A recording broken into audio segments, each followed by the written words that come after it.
Welcome back. Welcome back. I have not said that in a very long time.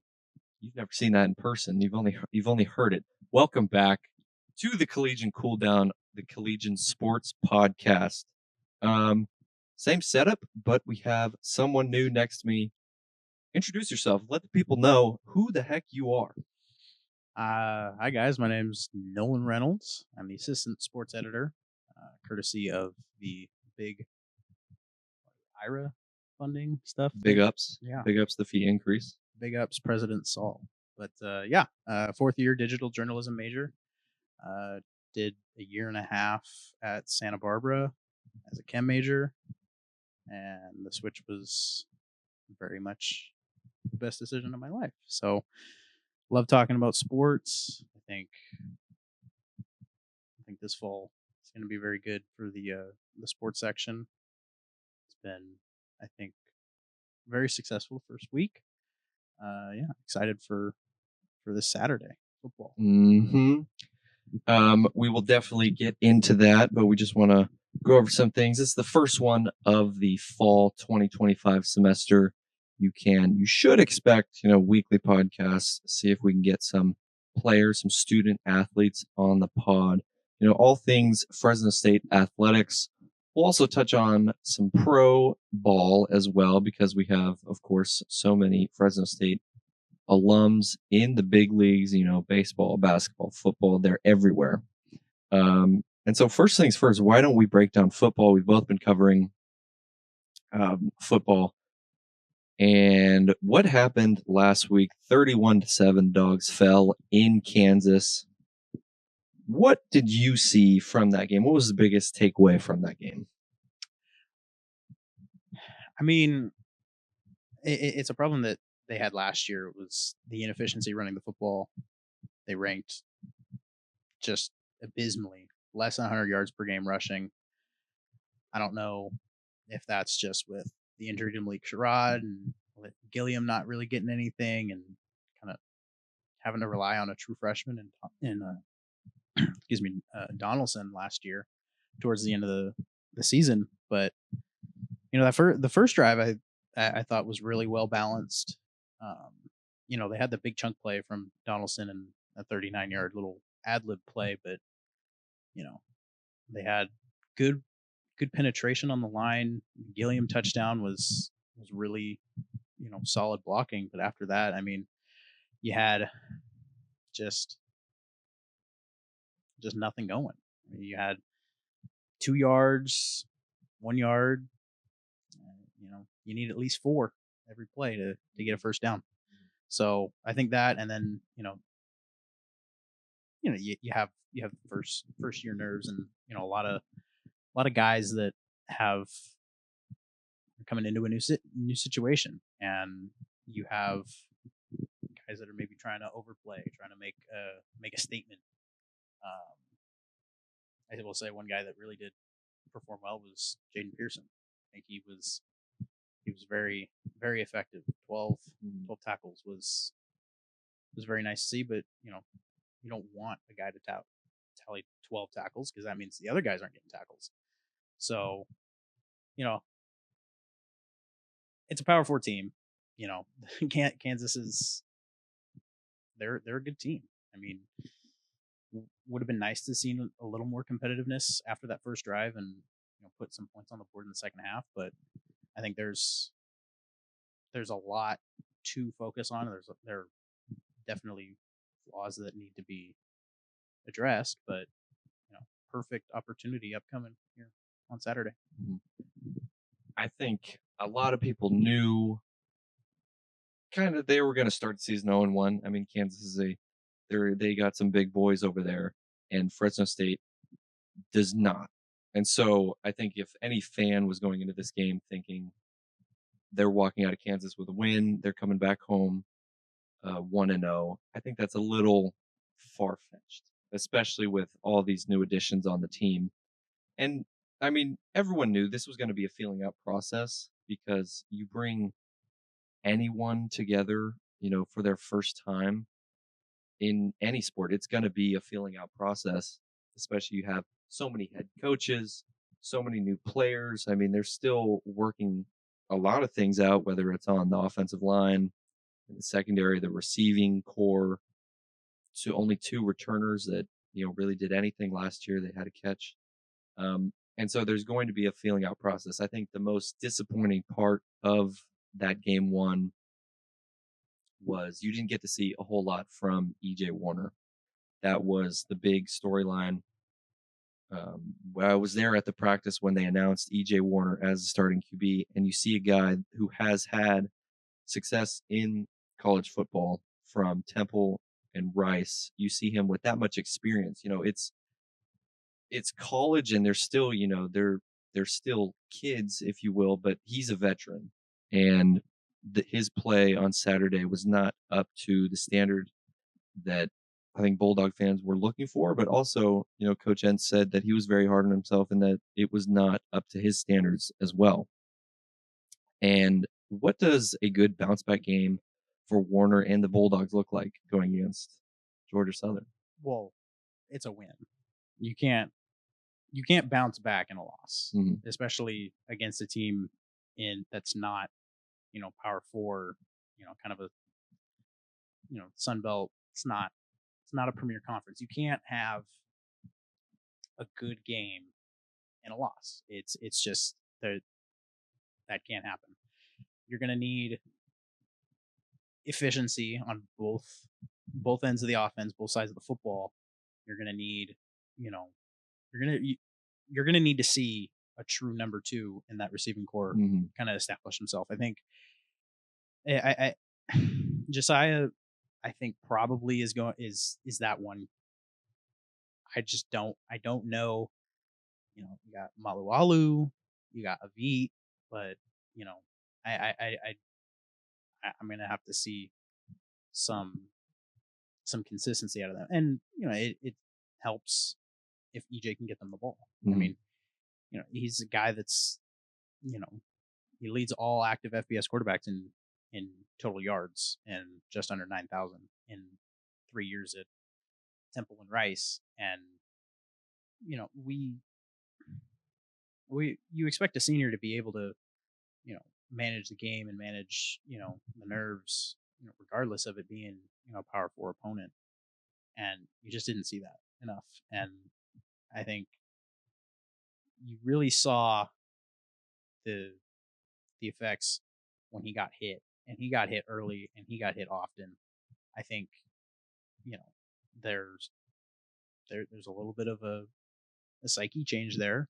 When you have so much pressure on you all the time, you try to force something, and I think that's kind of what you saw in that first interception and that fumble, just not getting the ball away. I will say that second interception that's just football sometimes. I mean, that's how momentum works, and the ball just doesn't fall the right way. But and then defensively, you're going to have to see the cornerback step up and fix a lot of the mental mistakes that they made. Not biting on read options and just simple routes. You had a lot of guys just running straight to the line of scrimmage when Jalen Daniels is one of the shiftiest quarterbacks in the nation, and you can't have that. I don't think they're going to face as speedy of a threat, but any quarterback that can move their legs is a threat if you're going to do that. Yeah, there was just so many times you're watching the game, somebody in the secondary just decides to run straight at the line. There was no real edges set at all, so then they just cut to the outside and they're gone. And yeah, that secondary, the overall secondary play, they were. I mean, he completed 18 of his 20 passes, 90%. That is not going to be good going into. I mean, just the rest of the season. You can't start off like that and allow that to happen. And allowing over 200 rushing yards a game, there's no recipe of success there. And you go back to Warner. Just, I think you do bounce back from it. I mean, people on social media are so quick to judge and so easy to be calling for people's jobs. I mean, people were asking at halftime, why don't we get another QB? And I think we can relax. Like we heard, the short leash comment when it was mentioned when Ents came out and said that EJ Warner is the starting QB. But I don't think any quarterback has that short of a leash where at halftime you're getting called in the first game. And I mean, at halftime it was 24-7. So it's a 17-point game. You're getting the ball right at half. You come out, you have an opportunity to make it a 10-point game. And if the defense steps up, you can get a stop and either make it a 7 or a 3-point game. You switch quarterbacks, you're killing any momentum that, EJ had on that 2-minute drive where they really moved the ball really well.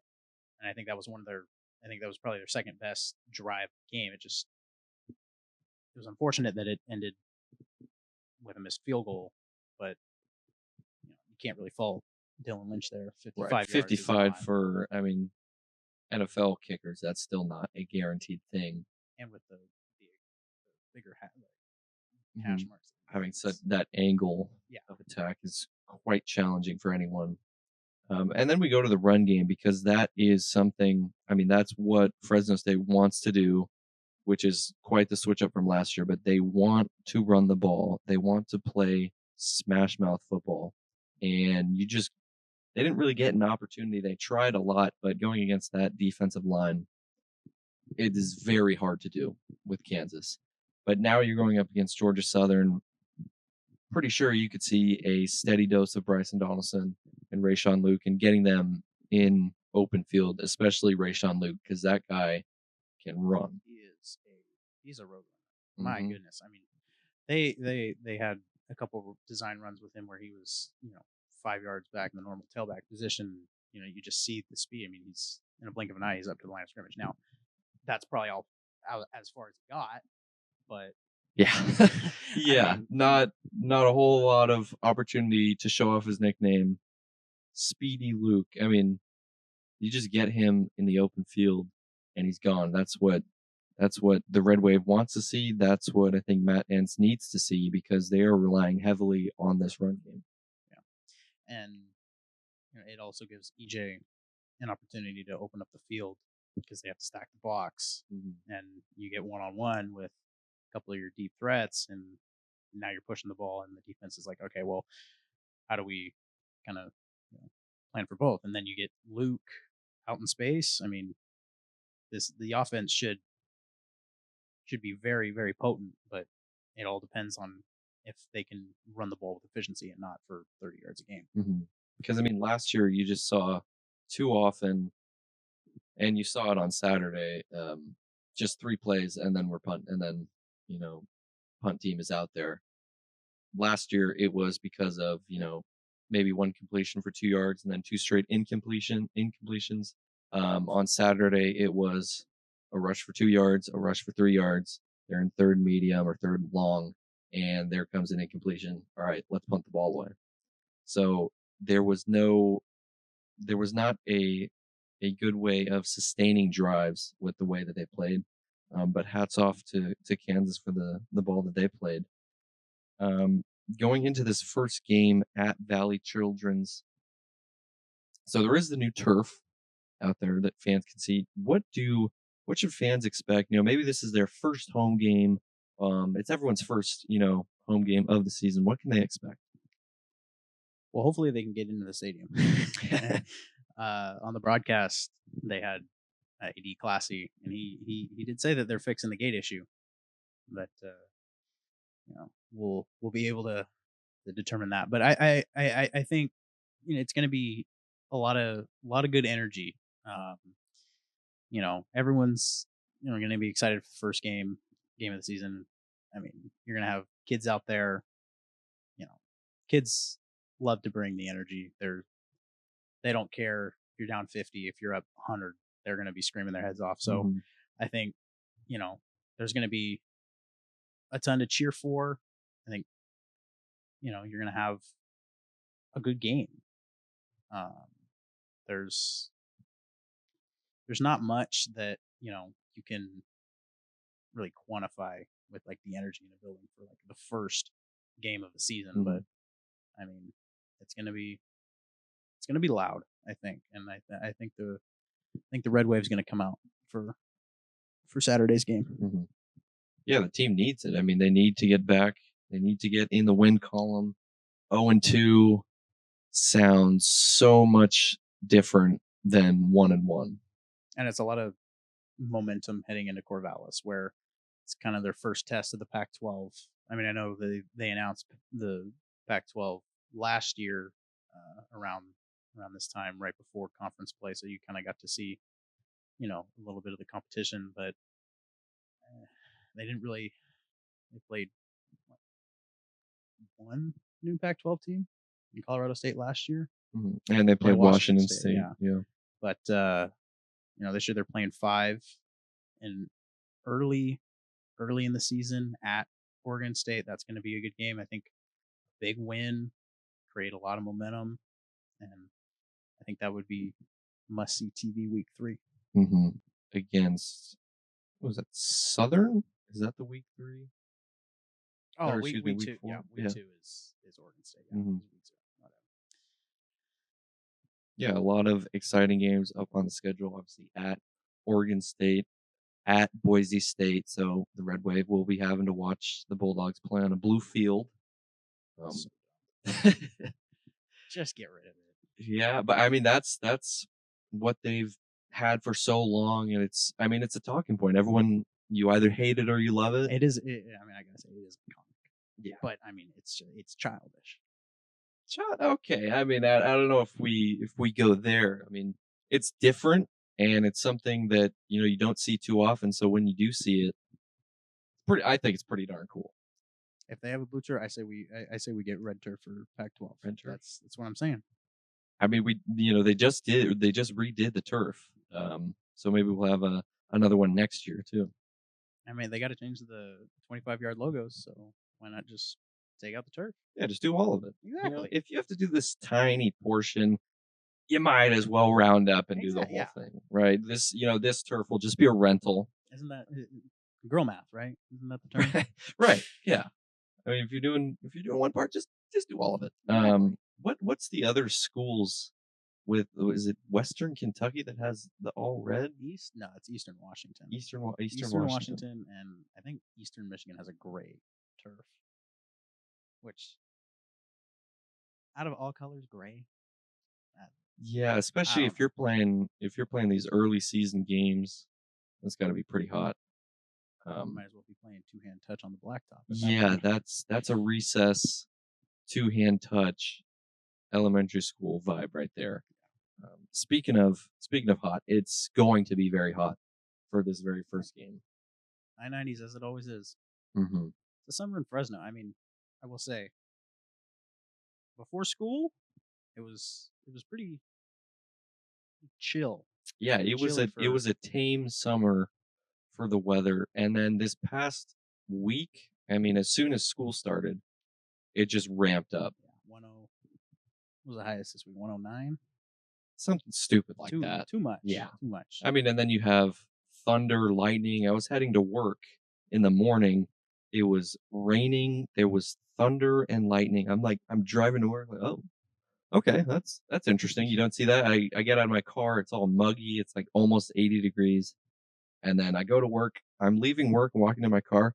Dude, it's 100. Like what? Yeah, I signed up for California weather, not Florida weather. Yeah, that's not Fresno. Mm-hmm.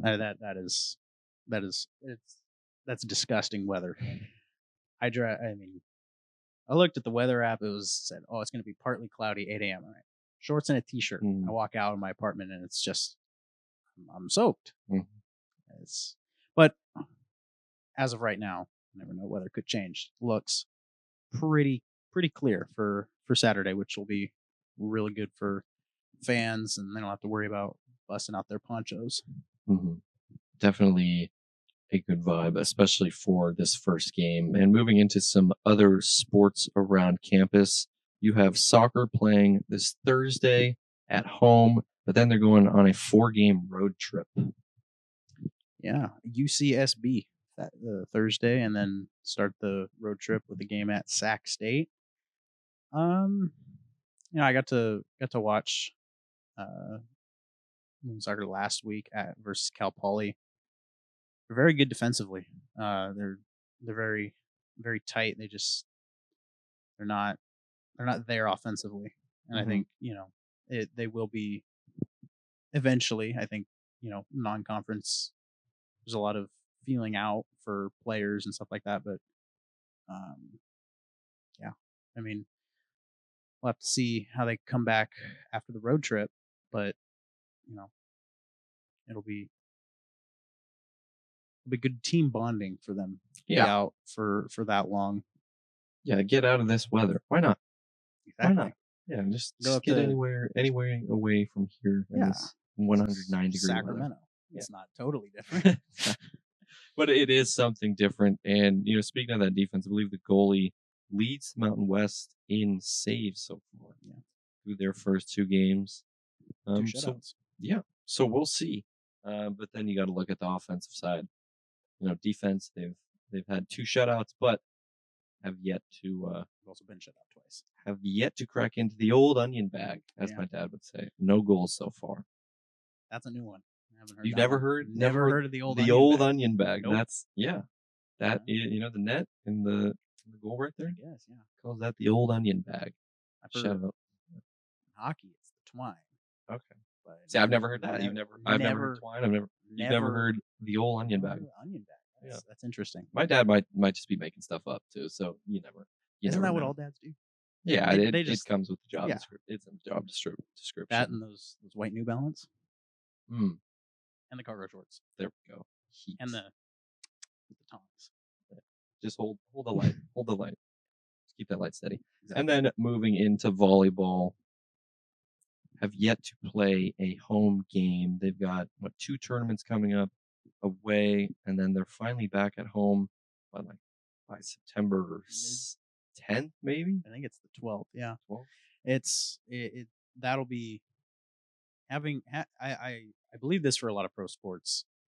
If you have an early road trip, if you start the season on a long road trip, you're going to be very well bonded with your teammates. You're going to have a lot of chemistry. You're going to have, you're going to build those relationships well because you're going to be in hotel rooms, living with people, So having that experience being on the road for tournaments where you're gone for 4 days, 5 days. I think volleyball left uh, this afternoon. So, having that time with your teammates is crucial, and they'll play some good teams. I think they play Texas A&M, Corpus Christi, Alabama State, and the hosts Arizona on Sunday, and then I don't know where their next tournament is, but I know when they come back home, they host Santa Clara University. So that'll be a good game. They're a pretty good WCC team. So, and I think this season for volleyball is going to be a lot more telling of who's really a top team. I think last year was kind of a inflated sense of who was at the top, really, with all the controversy with San Jose State. But I mean, another place where Red Wave can kind of cool off. And Seymour Center. There we go. Get up to 100 degrees late September, early October. Just come out to Seymour Center. Yeah, why not head down over to the Seymour Center, get out of this triple digits, and watch the volleyball team and Addison Haluska beast play some volleyball. Why not? But you will have to wait a couple of weeks until like we said, September 12th to see the volleyball team play. Yeah, we're still early in this semester. There's a lot more to kick off. We have golf coming up soon. We obviously have basketball. That'll be down the line. But football, soccer, and volleyball, that will be the big sports, at least for now, that those have started now. And, as the semester progresses, it'll get obviously cooler, and it'll be definitely easier to watch football and soccer. But yeah, as of right now, just go to the Save Art Center. It's cool in there. Exactly. And support the dogs. That's the biggest thing. Just support the dogs. I mean, it's it's an easy activity to get to. There's no driving so far. It's just right here. Mhm. You know, be be cool to see the Save Mart Center kind of full. I guess you could say restocked for this semester. Oh.